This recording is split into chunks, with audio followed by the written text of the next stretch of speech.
ថ្មីថ្មីពីផ្ទៃក្នុងរបស់ប្រទេសថៃ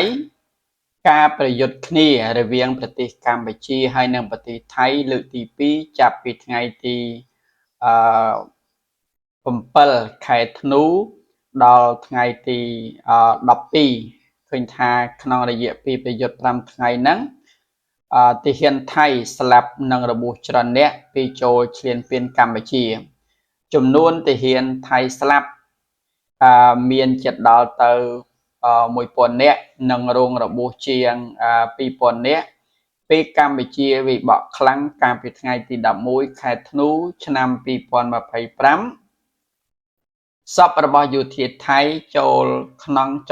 ព្រៃជាច្រើនមិនទាន់ប្រមូលអស់នៅឡើយ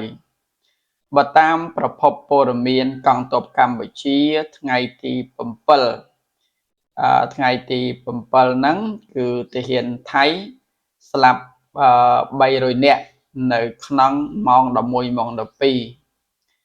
តែថ្ងៃទី2ប៉ុន្តែបើសិនជាការស្លាប់នេះមិនមែនត្រឹមតែ1000នាក់ទេអាចច្រើនជាងនេះបន្តទៀតប៉ុន្តែនៅក្នុងប្រទេសថៃដែលគេយកលក្ខណៈជាផ្លូវការគឺបានតែ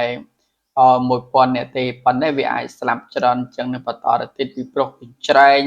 BM21 របស់យើងគឺបាញ់ទៅគឺខ្លាំងមែនទែនធ្វើឲ្យទ័ពប្រទេសថៃហ្នឹងគឺស្លាប់ច្រើនជាសន្ធឹកសន្ធាប់តែម្ដងនេះហើយគឺជាចៅសៀមដែល